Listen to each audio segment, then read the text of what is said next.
YouTube, bienvenue sur la chaîne Kinoramite, la chaîne de développement de la culture africaine.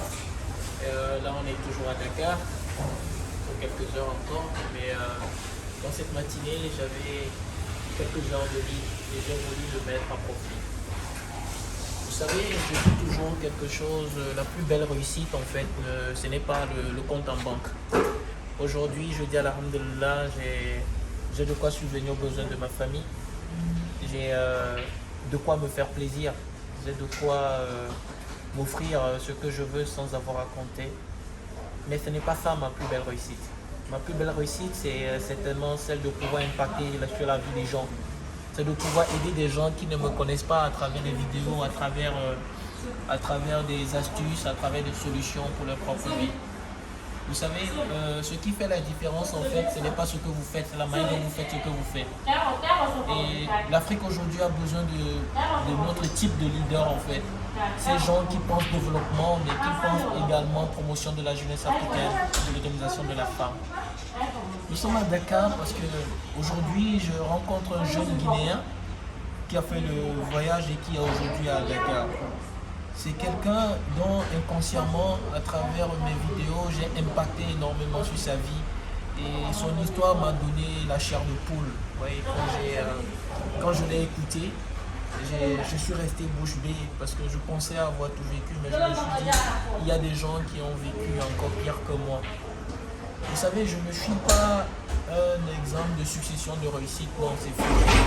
Je suis plutôt un exemple d'accumulation d'échecs. Et comme je dis toujours aux gens, ce que je vois en fait, ce sont mes échecs. Ce sont des échecs que j'ai su surmonter, auxquels j'ai pu trouver des solutions. Et ce sont ces solutions-là aujourd'hui que je partage à travers ma chaîne pour pouvoir impacter et puis permettre aux gens rapidement de pouvoir trouver des solutions pour leur vie.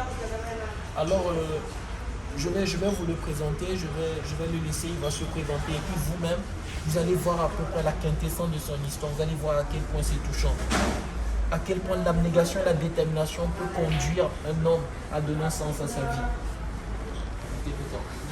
Salut la communauté. En fait, je me nomme Kamara Moulikou Suleiman, un jeune Guinéen qui était destiné à être pharmacien. C'était l'option qu'on m'avait choisi quand j'ai eu le bac. Mais d'un seul coup, l'histoire a tourné autrement. Une fois à la première année, deuxième année, troisième année, et à la quatrième année, au bout de l'évaluation finale, on était tellement contents car on sentait que notre effort maintenant allait payer. On arrivait maintenant au bout du tunnel. Et je suis allé pour me défouler, aller jouer au foot. Comme vous le savez, Conakry c'est une région pluvieuse. En ce jour-là, il pleuvait. Et quand on jouait, c'était dans les bandes de 17h, 18h. D'un seul coup, je suis tombé de moi-même. Personne ne m'a touché. Sinon, on aurait dit que la personne l'avait fait exprès. J'ai glissé, je suis tombé et j'ai eu la fracture. Double fracture plus fragment à l'appui. Bon, nous sommes allés à l'hôpital. Le chirurgien il a fait ce qu'il pouvait faire parce que franchement il a travaillé comme il le pouvait, mais ça n'a pas marché. Juste une petite erreur. L'implant qu'on devait mettre à l'avant-bras, c'est ça qu'on a mis au niveau du bras. Et au niveau de la rééducation, l'implant a tordu et ça a complètement déformé le bras. Au bout de 5 à 6 mois, une année, le bras était complètement tordu. Il a fallu qu'on revienne sur Dakar pour faire encore l'intervention. Et ça, je vous raconte, ça n'a pas été facile. Parce qu'il a fallu qu'on prenne quelques os de mon corps pour le rafistoler ici, pour que le bras au moins puisse tenir forme un peu. Et au bout de ça, je suis revenu en Guinée, j'ai voulu reprendre la pharmacie. On me dit carrément que c'est pas possible. Tu viens, on te demande quelques dossiers, on te demande d'aller par là, par-ci, par-là. Et au bout, j'ai su que là, ça n'allait pas être facile. Il va falloir se chercher. Maintenant, une fois à la maison, assis, pensant comment je vais faire maintenant mon avenir, je vois mon frère avec ses deux lapines, plus un mâle. Au bout de 4 à 5 mois, les 2 lapines nous donnent 18 lapéreux. Je me dis, mon gars, voilà quelque chose qui est sous ton nez que tu peux exploiter. qui peut te ramener là où tu veux. Bon. Entre-temps, je suis allé sur les réseaux sociaux et je tombe sur qui? Je tombe sur les vidéos de Aziz, le puniculteur. Bon, j'ai vu ces vidéos. Au début, la manière dont il a commencé, c'est G-Check. Bon, je me suis dit, tu as vu ces G-Check? La manière dont il a commencé. Il a commencé au bas de l'échelle. Et aujourd'hui, il est là où il voulait être, là où il veut être. Donc, c'est pas impossible pour toi aussi. Je suis venu, je me suis vu avec ma maman. Je lui ai raconté l'histoire. Ça lui a plu. Elle me dit carrément, mon fils, ça tu veux faire? J'ai dit oui, ça tu veux faire? Oui. Ok. En tout cas, je vais te soutenir et les moyens ne vont pas te manquer. J'ai dit, il n'y a pas de souci. Donc, entre-temps, en ce moment, elle m'avait emprunté une somme de 6 à 5 millions de francs guinéens. J'ai fait mon clapier et nous sommes allés chez un puniculteur en Guinée. On a acheté les lapéreux. Et je suis venu. Quand je suis venu, j'étais novice. Je ne savais même pas distinguer le mâle et la femelle. Je les ai mises toutes ensemble. Et mon frère m'avait dit que la lapine qu'il m'avait donnée était ancienne. Bon, moi-même, je ne savais même pas comment reconnaître une lapine qui devait faire la mise bas. Et le lendemain, je viens, je trouve la lapine avec ses lapéreux, mais ils étaient tous morts. Je suis resté comme ça au bout de 2 ou 3 mois. Les lapines avaient commencé à mettre bas. Et comme je suivais les vidéos d'Aziz, j'avais transformé le clapier et j'ai mis l'hernie. Maintenant, j'étais tellement content. Une nuit, on a dit de mettre les lapins maintenant au dehors. Nous sommes assis dans la cour. Et qu'est-ce qu'on voit? Les chiens rentrent dans la cour. Ils sont venus massacrer 3 lapines qui avaient mis bas ce jour-là. Là, je ne savais pas quoi faire. Et nous sommes retrouvés sur le puniculteur. Il m'avait dit, oh bon, comme on a acheté les lapins avec lui, qu'il va prendre les lapins sous son contrôle, voir si ils peuvent aboutir. Bon, avec ça, j'ai pu avoir au moins 5 lapins sur 18 qui ont pu se bloquer à ça. Et je suis allé encore acheter 3 lapins plus 2 mâles. Et dans ça, il y a une nuit aussi, on était tous poussés parce qu'il pleuvait excessivement à Conakry. Mais, comme on le dit souvent, quand les chiens savent qu'ici il y a à manger, ils vont toujours revenir. Les chiens, ils sont revenus encore et ils ont carrément défoncé mon clapier. Ils sont rentrés encore tuer mes 2 mâles. Là, ce jour-là, même maman, elle a pleuré avec moi. Parce qu'elle se disait, qu'est-ce qui se passe là? Les chiens viennent une fois et reviennent encore pour une deuxième fois, juste à cause des lapins. Et le plus malin dans tout ça, le chien et tout le lapin, il ne les mange pas, il les laisse comme ça. Au moins s'il les mangeait, tu pouvais dire qu'au moins le chien avait faim. Mais il vient et tout le lapin, il les laisse comme ça. Il me dit, mon fils, n'abandonne pas. Tu as vu l'histoire de Aziz, non? Avec ses échecs.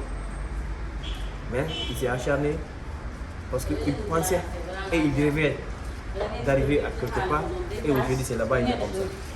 Donc toi aussi si tu sais que tu peux réussir dans la puniculture, n'abandonne pas. Je serai là à tes côtés. Je dis qu'il n'y a pas de souci. Elle m'a encore remis une somme de 2 millions. Je suis allé acheter encore les lapins. Je suis revenu. Et entre temps, il y avait mon mariage qui était planifié à l'horizon. Mais bon, comme on le dit souvent, quelque chose qui ne doit pas aboutir, quoi que tu fasses, tu ne verras pas le bout de ça. Bon, mon ex-future fiancée, elle m'a abandonné parce qu'on dit souvent que le métier de l'élevage en Afrique, c'est un métier paresseux, surtout la puniculture, dont les gens ne savent rien dessus. Au moins, si c'était avec les bœufs ou quelques trucs là c'était un peu facile. Mais avec les lapins, on dit carrément, mon frère, là tu vas aller droitement vers le mur. Bon. Maman m'a dit, mon fils, tu vois, donc c'est là maintenant, tu dois serrer la ceinture. C'est là maintenant, tu dois montrer à tout le monde que ce que tu fais là, c'est ta vie ça. Ce que tu fais là, tu vas réussir dedans. Bon, j'ai regardé quelques vidéos, j'ai vu des trucs. Là, j'ai commencé à écrire Aziz. 2 ou 3 femmes ne me répondaient pas. Je suis venu encore, j'ai dit à un moment, le gars dont je tiens comme modèle, je l'ai écrit, mais il vient, il regarde mes textos, mais il ne me répond pas. Il dit non, mon fils, continue. Certainement, il est surchargé, mais il finira par te répondre. N'arrête jamais de l'écrire. Il faut toujours l'écrire et il va te répondre un de ces jours. Il n'y a aucun souci. Donc, j'ai regardé quelques modèles à travers lesquels moi aussi je me suis inspiré.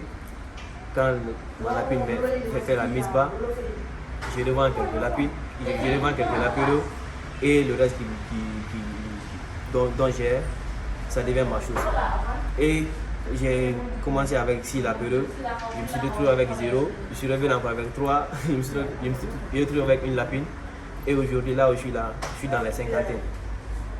Et nous sommes venus à Dakar pour le traitement de ma chère maman dont je tiens beaucoup, qui me soutient dans mes moments difficiles. Et j'ai vu la vidéo d'Aziz, qu'il est à Dakar. Là, je l'ai écrit. Et au bout de 2 à 3 jours, un bon soir, je suis assis avec ma maman. J'ai regardé sa glycémie et je devais lui injecter son insuline.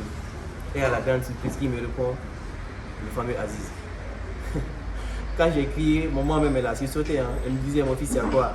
Ou bien la glycémie que je suis regardé, le diabète est élevé, ou bien le diabète est trop bas. J'ai dit non, tout va bien, maman. Je suis dans la note.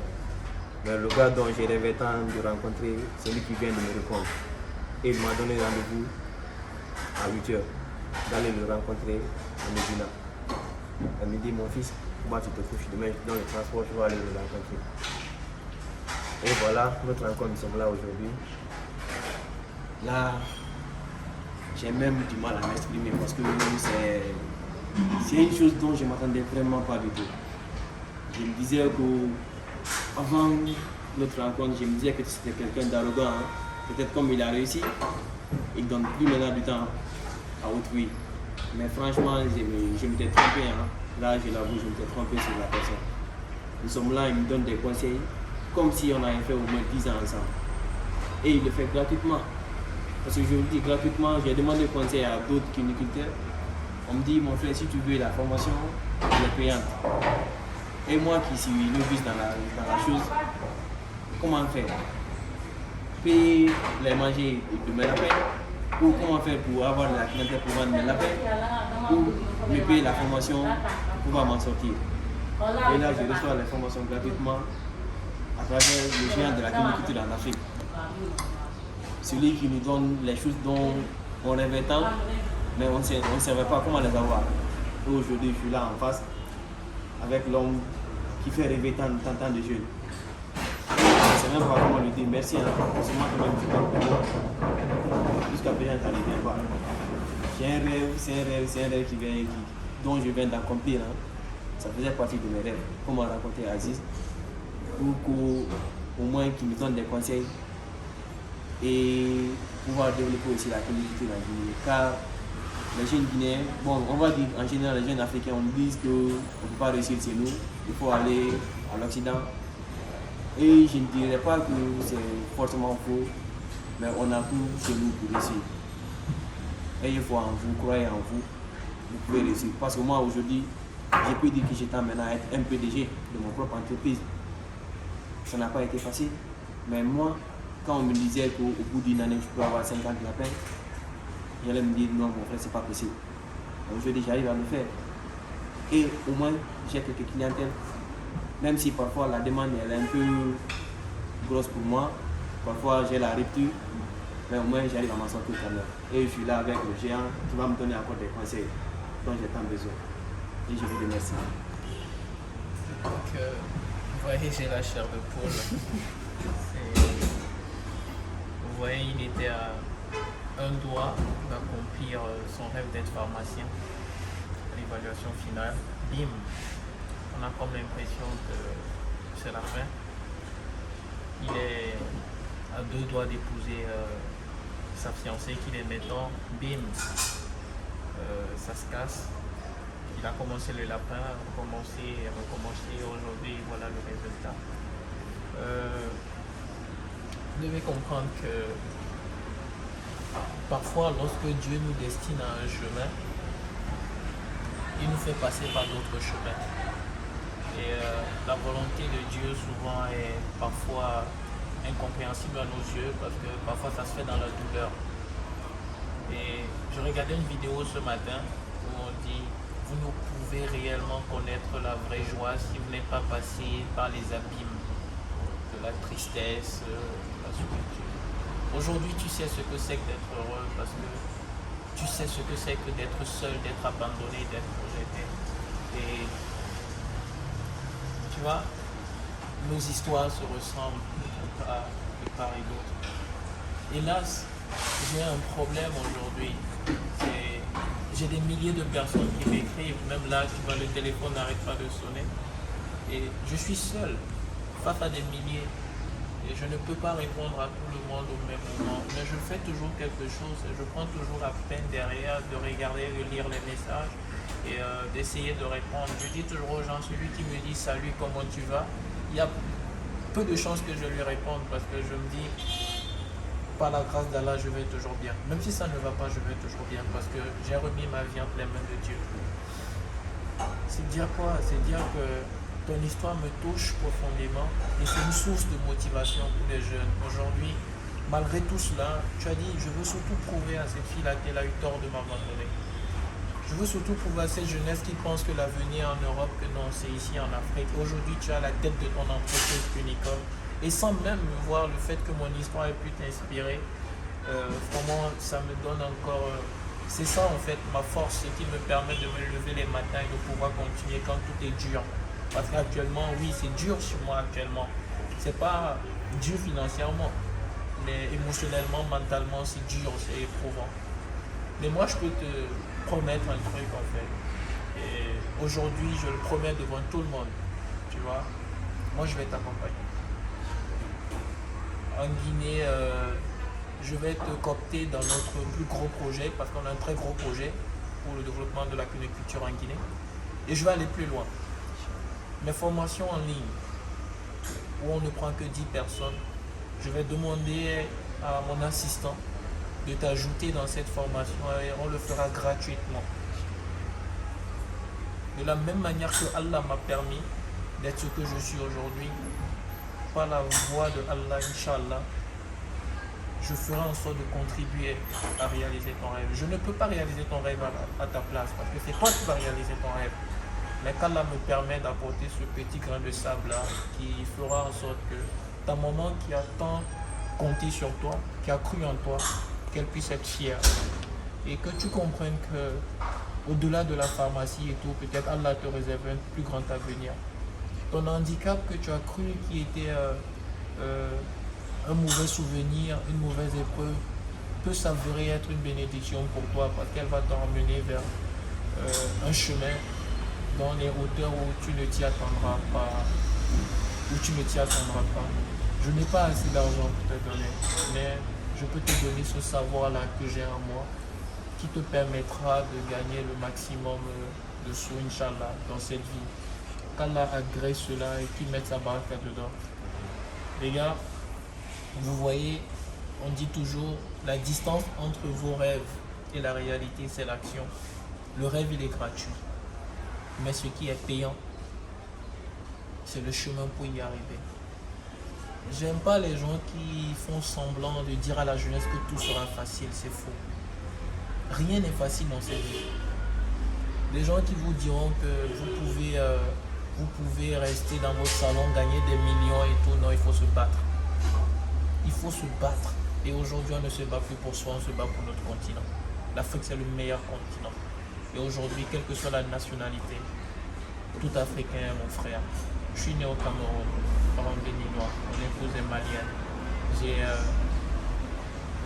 Je suis retourné au Bénin. J'ai la nationalité congolaise. Aujourd'hui, je suis à Dakar, je me sens sénégalais. Le jour que je serai en anglais, je me sentirai anglais. Le jour que je serai au Maroc, je me sentirai marocain. Donc, je suis africain. Mon combat, c'est pour l'Afrique. Et que Dieu nous assiste dans ça. Et ouais, n'abandonnez jamais. Never give up spirit. La réussite est proportionnelle à l'échec et à la difficulté. Merci de partager avec moi ton histoire. Et ensemble, on réussira quelque chose de grand pour le développement de cette filière en Guinée. Merci beaucoup. Et moi aussi, on vous dit merci. Hein. Merci d'avoir eu notre temps. Merci beaucoup encore. Merci franchement. Ça va. Et croyez en vous, n'abandonnez jamais.